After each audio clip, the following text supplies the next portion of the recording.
Sneakers and Cleats, the podcast.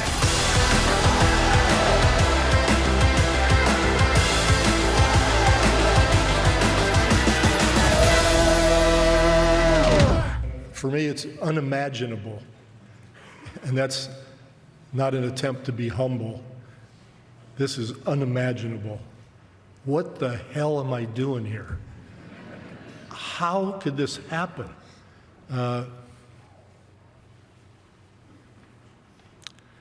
It's hard to describe.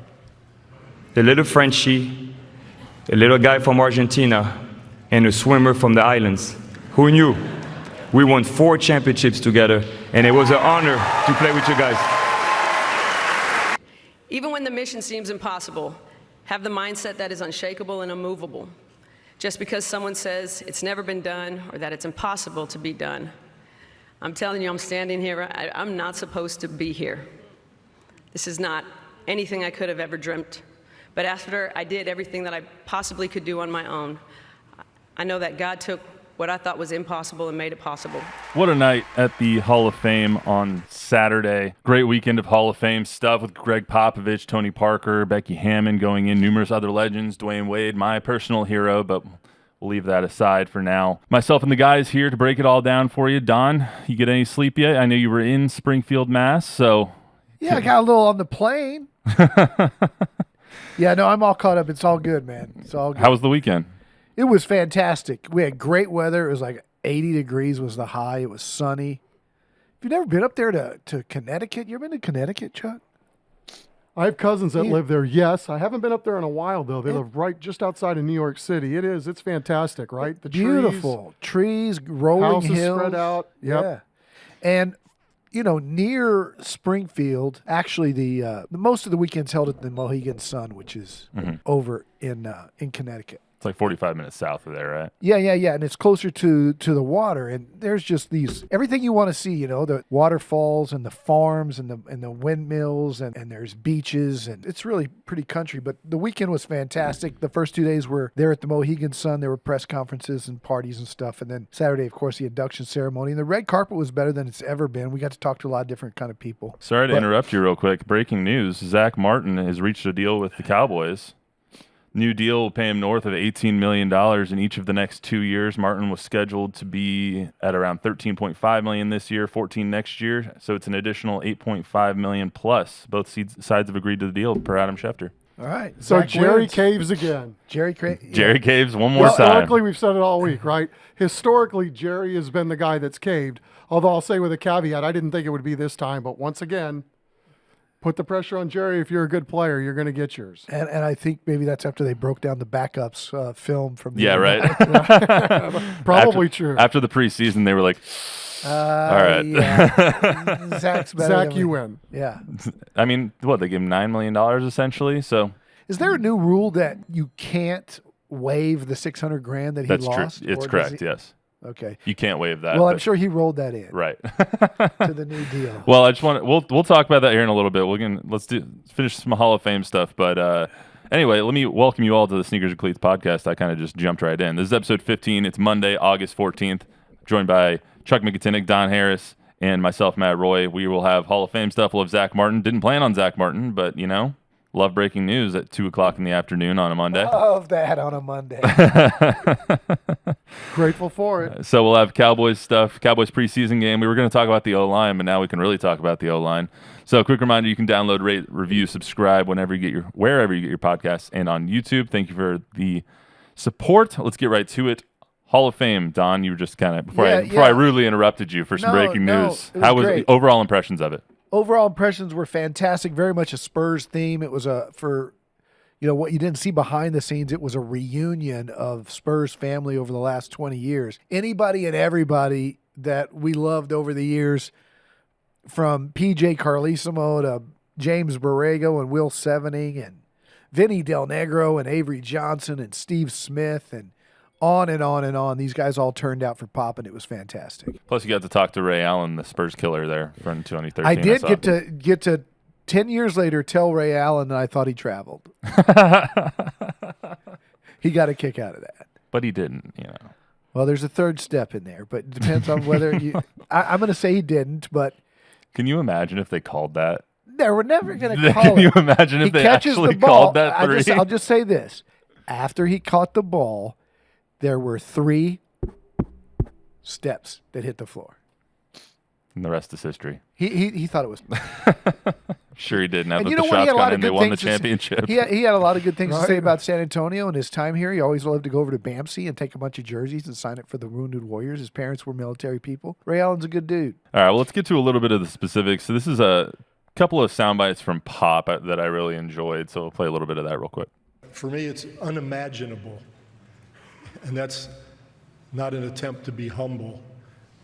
This is unimaginable. My wife, Erin, of 42 years, was our center of gravity. She was our rock and made everything worthwhile and meaningful. My son Mickey is here. My daughter Jill, who has taken over the mantle and keeps us all on the straight and narrow. That's the first reason why I'm standing here.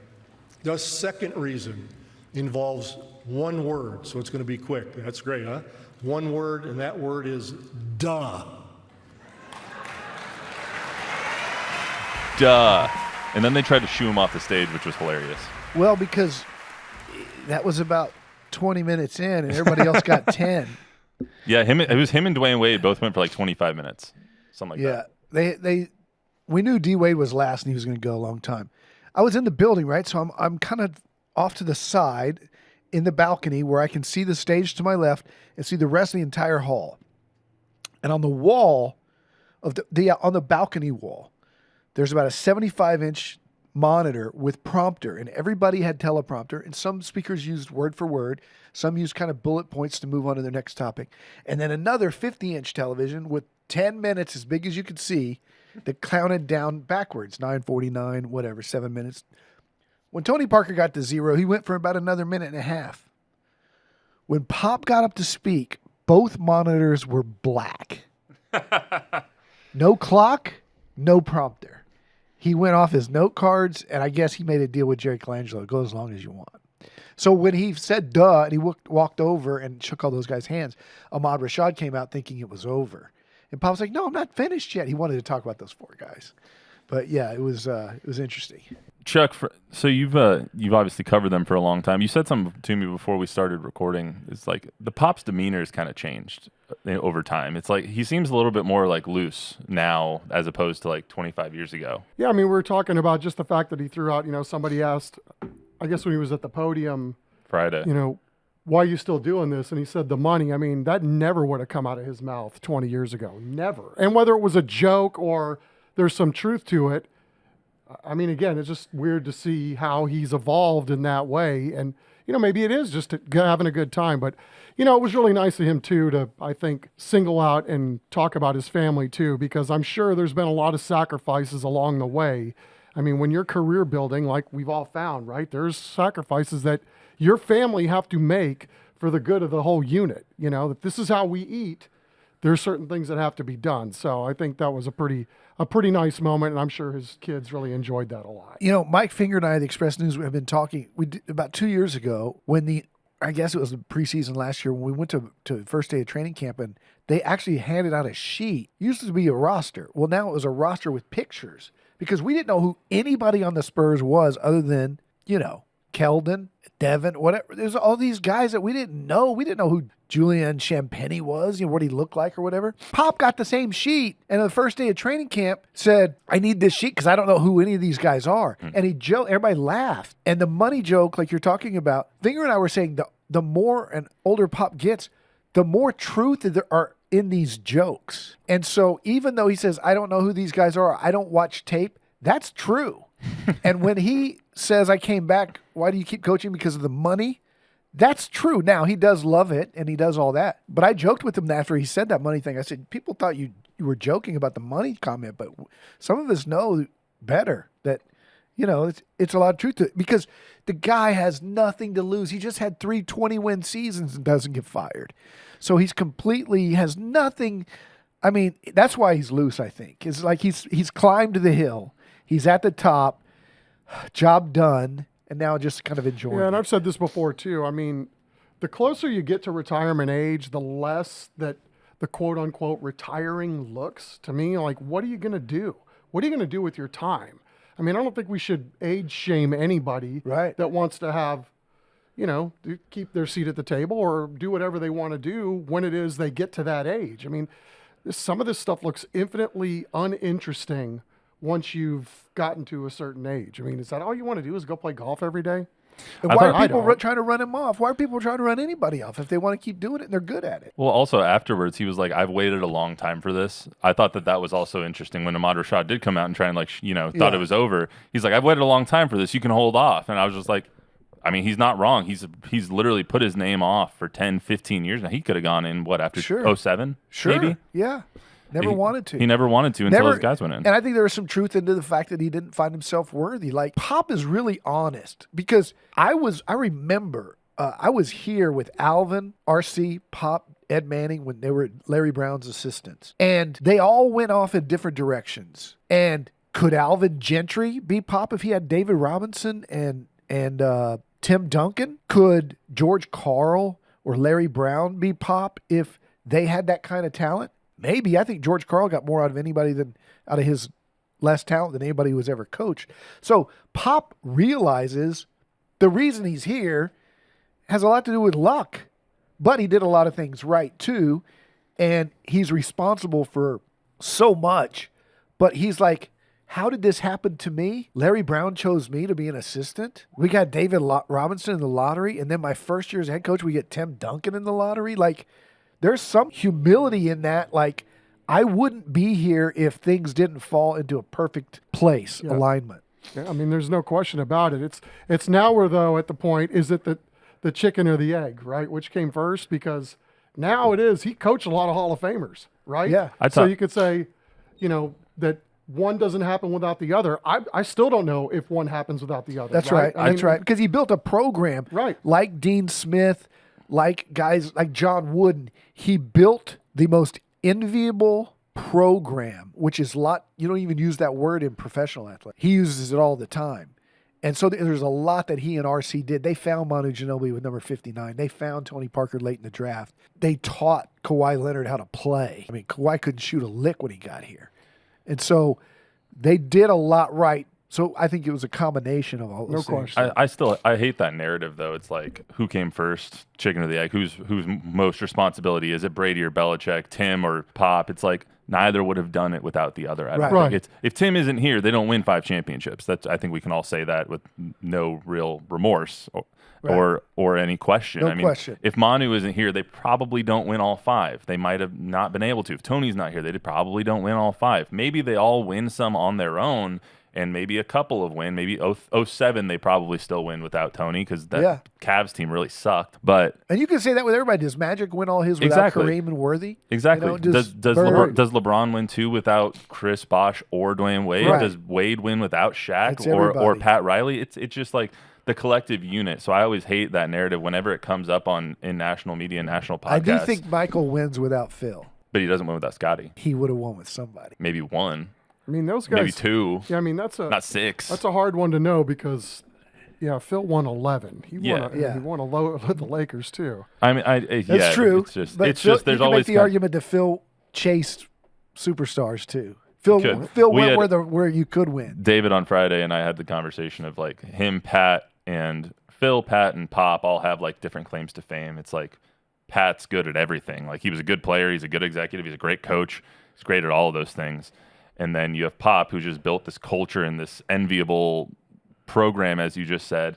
And then you have Phil, who just won 11 rings with three three-peats and a two-peat, almost had another three-peat. So they all have their different ways. Another highlight of the evening was Becky Hammon's speech. If you didn't, you needed tissues for that one, really, because she was one of those people who kind of read off the prompter, it seemed like. Yeah. But she had a very good and well-written speech, and the part I want to play for all of us right now is the part where she thanked Pop because it kind of showed his impact on not just her, but on women in the professional game. And what game. made this emotional was the visual of seeing Pop's face, because that's not a face we normally see from him. Right. He kind of broke up a couple of times, a few times. I think that he actually really truly took in the moment, which I don't know if any of us knew he was going to do.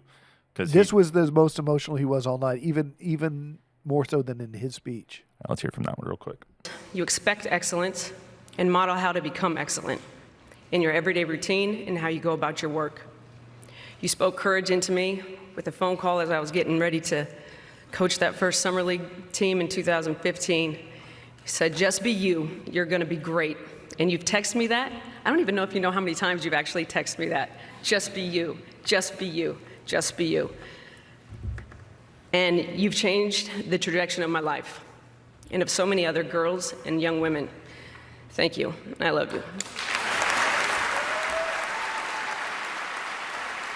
Just a great portion of that speech right there. And the impact that he's had on Becky is one thing, but the impact that Becky has had on the numerous other women who have wanted to play professional basketball, who have wanted to coach in professional basketball, whether that be in the women's game or the men's game, is unparalleled, and that all stems because she's from the Pop tree. Every team in the NBA now has a video coordinator or a player development coach that's female. Every team. And that is a brand new phenomenon. And it all started with Becky. So it's pretty revolutionary. And the way that he spoke about her on Friday, he's like, I'm in love with her. She's perfect. She's fiery. She likes wine. She's sarcastic. That every time we're on a road trip, she wanted to sit right next to me. And honestly, I wanted to sit right next to her.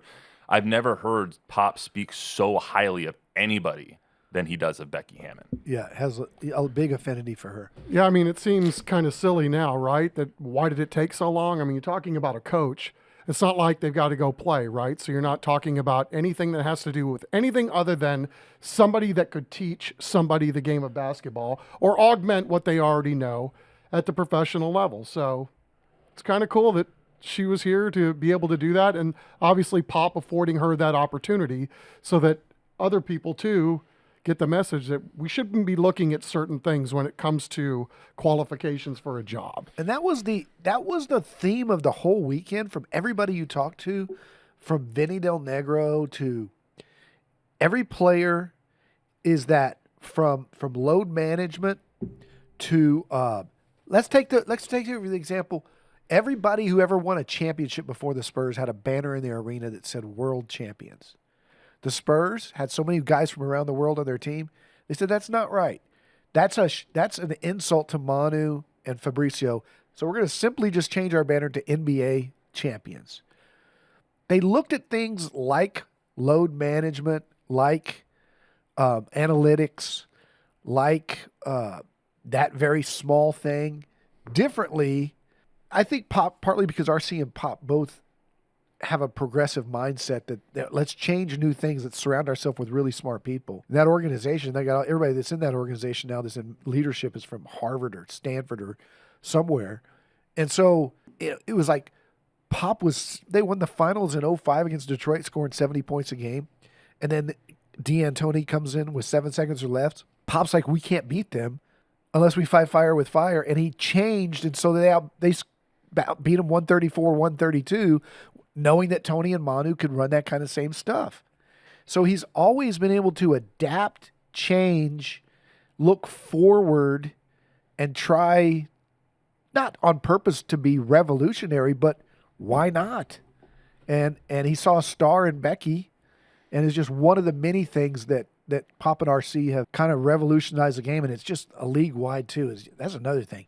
You saw everybody from every franchise that was represented there. How many Spurs influences are in every front office and on every bench, behind every bench?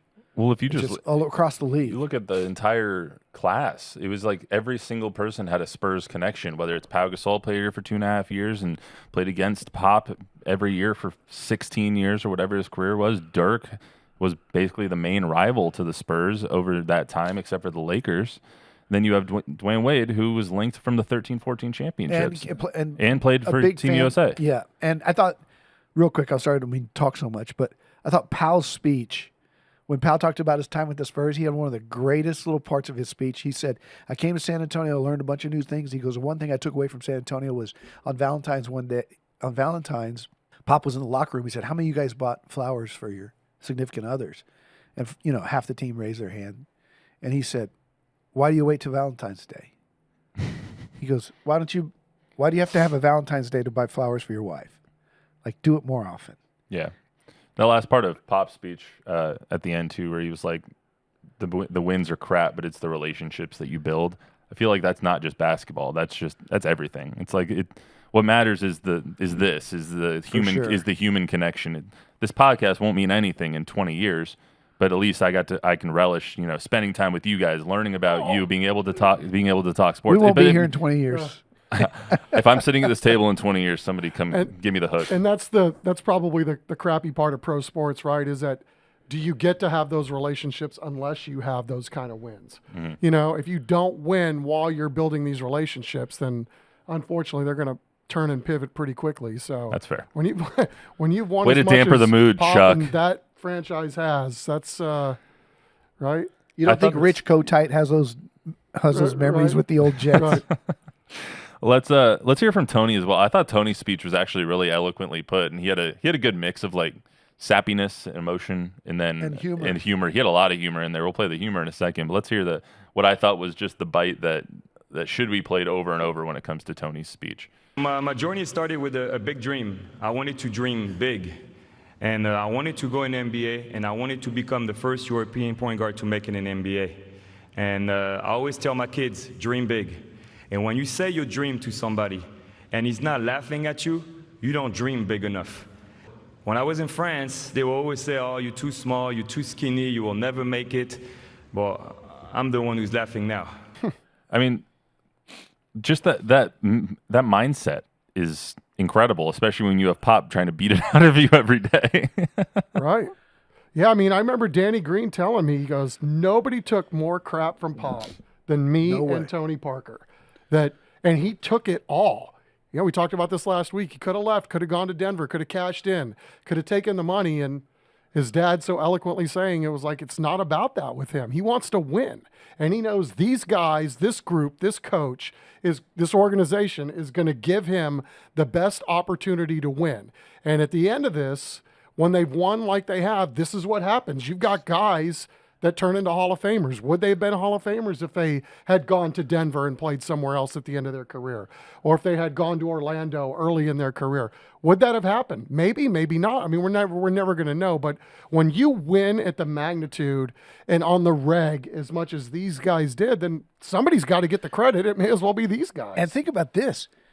And I talked to Jason Kidd. In fact, I asked Jason Kidd this question. I said, is Tony Parker a Hall of Famer if you decide to come here in the summer of 2005? For Tony to have that almost public humiliation of Tim and Pop actively recruiting Jason Kidd to come be their point guard, and for him to stay after that and become the Finals MVP 2 years later in 2007 and whatever, I mean, that's a kick in the gut. That's to your pride. Right. And so he took a lot of that in addition to a lot of curse words from Pop. Along the same lines, I thought that was a brilliant question because at the end of it, it almost sounded like Jason Kidd had buyer's remorse for not coming Totally. here. How does his career look? Like, yeah, he's a Hall of Famer. There's no question. And I think he got in a couple of years ago.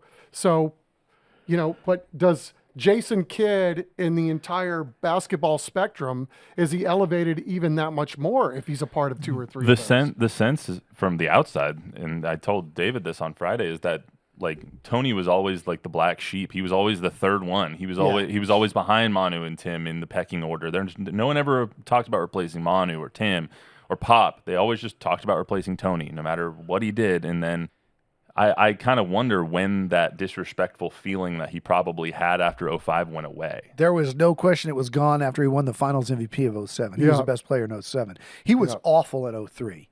I mean, let's face it. I mean, Speedy Claxton finished that series, and Pop was still on Tony. Of course, that was his second year. And it took a few years of him taking, he had this scoring mindset, and Pop was like, your job is to get the ball to Tim Duncan and not be a scorer. But Pop is the one who changed because they had to have Tony score if they were going to go to that 7 seconds or less mentality to score. And so that's as much Pop evolving as it much, going towards Tony's side than Tony going to do what Pop exactly wanted him to do early on in his career. I thought that this part from Tony was hilarious when he was talking about Tim. So My rookie year, Timmy didn't talk to me my rookie year. And people think I'm crazy when I say that, but it's true. Timmy don't like French people. Okay? He doesn't like my French accent. just a good little zinger in there. Did Tim talk to anybody his first year, though, right? No, I mean, I remember Tim saying, when Tony came around, like, and Avery had left, but Avery had a great soundbite back in those days saying, Dad, they got a little boy to do a man's job. And that's how Tim felt about it. Like, you're giving the kid, because Antonio Daniels was his best friend at the time, and he was a starting point guard. And 5 games into that season, into Tony's rookie season, Pop handed him the keys to the car, and Tim did not like it. Mm-hmm. And it was like, what? Who is this kid? He turns it over. He's trying to score all the time. He's not doing what we want him to do. I don't know that Tim didn't like Tony, but I believe that he didn't talk to him very much. Yeah, but he also Manu was the king of making either the best player or the worst play on the court. So I wonder why it was like that. It seemed a little bit more adversarial with Tony than it was with Manu. I think it was because of the he's the point guard, and and Tim had come up with Avery as the captain in 99, 97, 98, 99. Avery was the captain. He wasn't best player, but he was the boss because David Robinson deferred to Avery. So Tim was used to a strong point guard who I can listen to, who's going to tell me, and he's my leader. In other words, Tim wasn't like, I'm the leader. He's like, he's my leader. And so when Tony came in, it was like, he's not my leader because this kid's 19. Who I can't trust this kid. And so there was an adjustment period. I don't know if I'd want to play with Tim. He seems scary. Just to look at you. Don't look at me, please.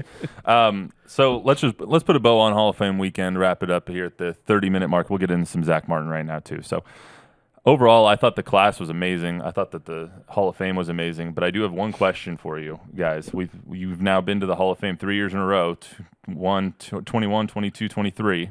Who's next? R.C. Buford. That's a good one. I hadn't thought about that. Yep, deservedly so.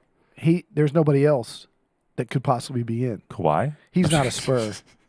He's not a Spur. What do you mean he's not a Spur? Yeah, he won a championship. He won a He's not a championship Spur. and a Finals MVP with you guys. Kawhi will be a Hall of Famer. He's got 2 Finals MVPs. Exactly. There will be no one from San Antonio show up at that ceremony. I guarantee you that. So when do you think RC goes in? You think it's going to be next year just to keep this thing rolling? No, but I think there will be some, with Pop's relationship with Jerry Colangelo and Jerry Colangelo, and with RC's, I mean, let's give RC some credit. With the culture and the program that they built together over those years. I mean, there's guys like Rod Thorne and Jerry Krause and people like that that I think you could make the argument that the Spurs' 25-year run was better or as good as anything anybody's ever done in this league.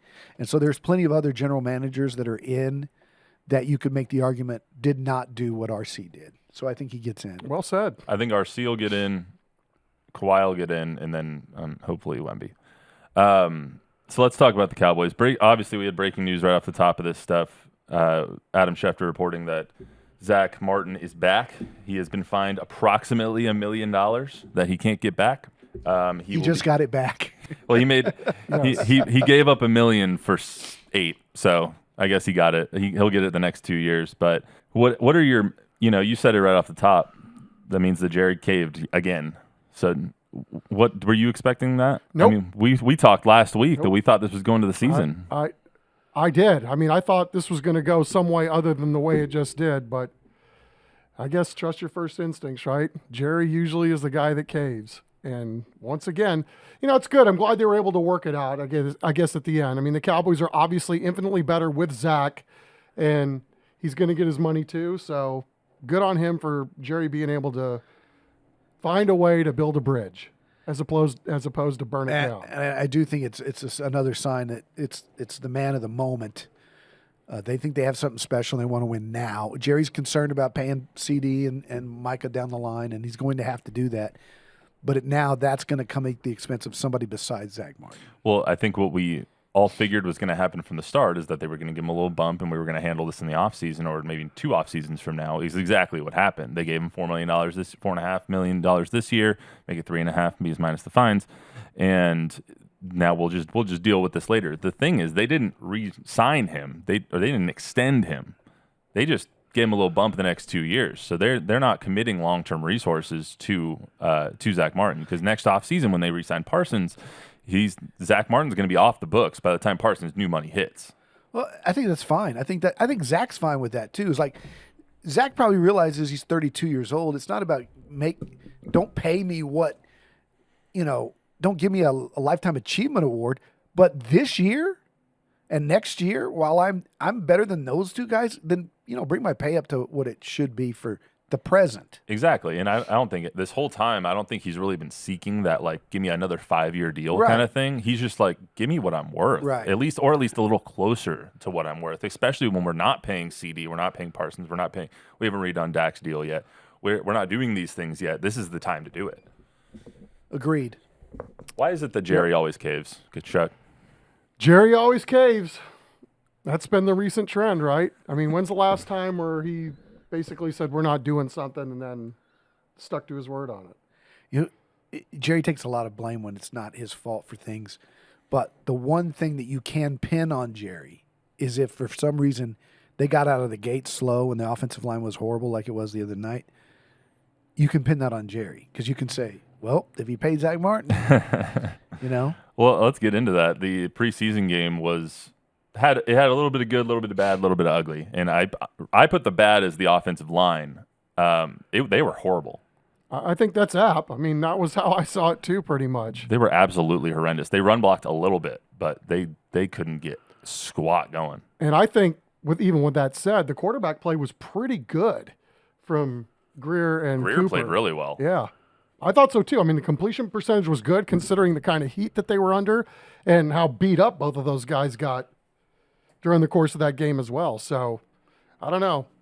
Yeah, that was clearly one of those things where you look at it and go, well, maybe our depth at this spot isn't that good, or we certainly need the rest of training camp to get ready for the regular season. I didn't see the game because I was at the Hall of Fame, but I saw the highlights, and to me what stood out was Deuce Vaughn. That was going to be my good. You're getting ahead of me pretty now. quick.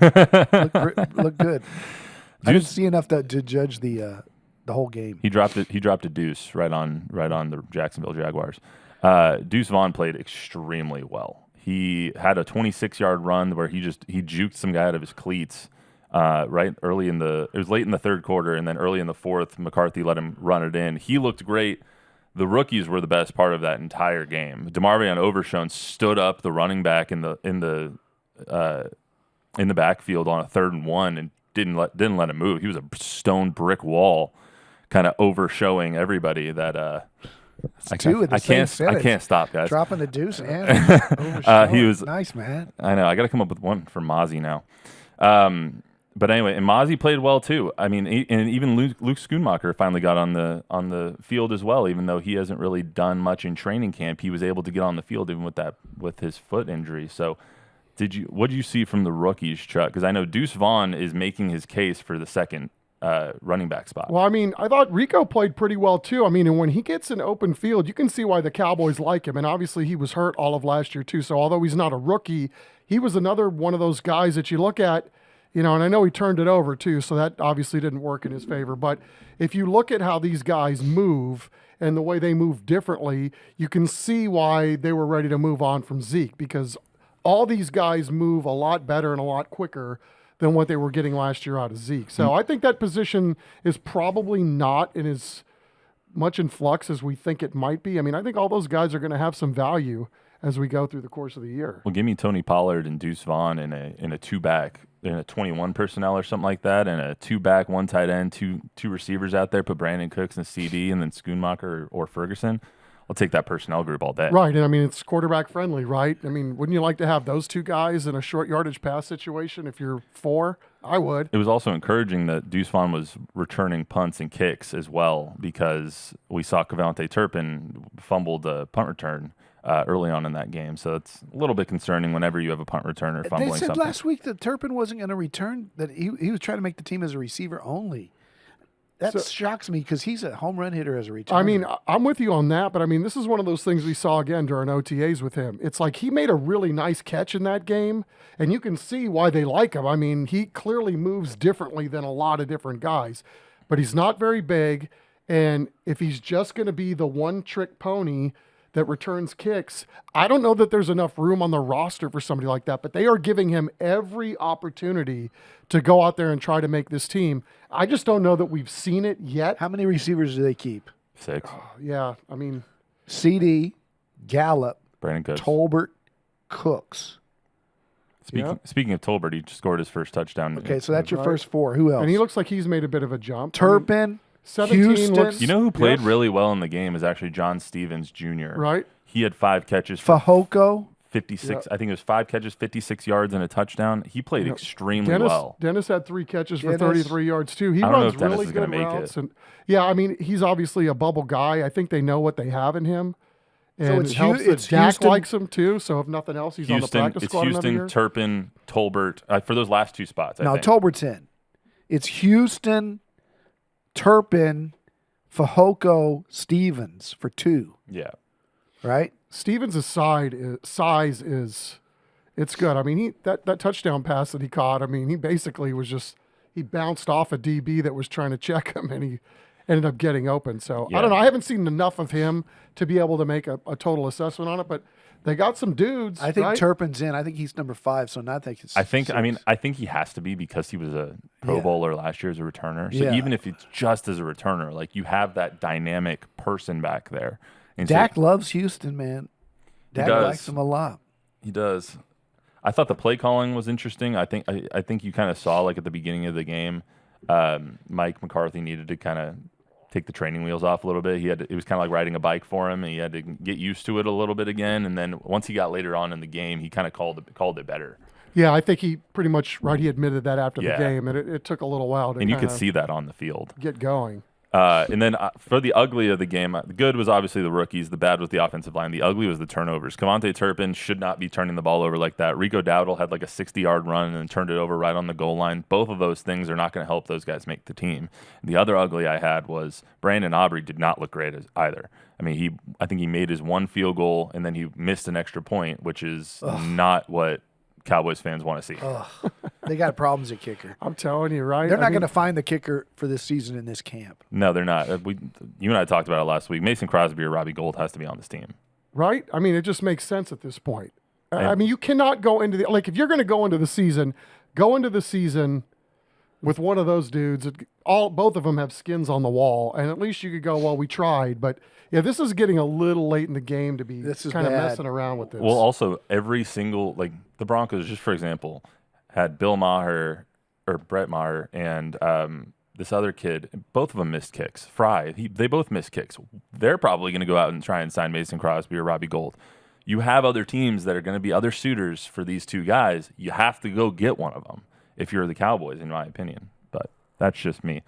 Overall, I thought that Cowboys are going to be in the NFC Championship game with 3 seconds to go, a tie game to go to you're going to have Brandon the Aubrey. down 1, and they're going to have Brandon Aubrey shank something. Or you have Robbie Gould, who's never missed a playoff kick, miss one. And they're like, well, why were you signing the old guy before the season started? Overall, great weekend, guys. It was real fun. Fun times. Fun times. I'm shocked. I was looking at the rundowns a little earlier. And what time did you guys get on your plane? Is that yesterday?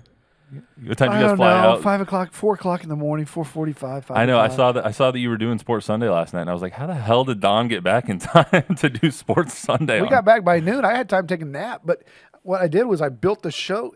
We had an hour layover in Baltimore, and the technology's great, man. I was able to get into the rundown and build the show in the layover in the airport. There you go. I took a nap. Zach did the rest. I got to give credit to Zach Hedrick. He came through big time. As he always does. Yes, he does. Yep. All right. Well, that's all we got for you guys. A quick reminder, you can get this podcast wherever you get your podcasts and on YouTube. The YouTube version will have some elements from all of the Hall of Fame festivities. So I'll make sure to put that together for you guys. Please download, rate, subscribe, review, unsubscribe, resubscribe, do all those good things. Give us some feedback. Feedback is a gift. We'll get you. We'll be back later this week, and we'll see you here on the Sneakers and Cleats podcast. We got an injury on the season.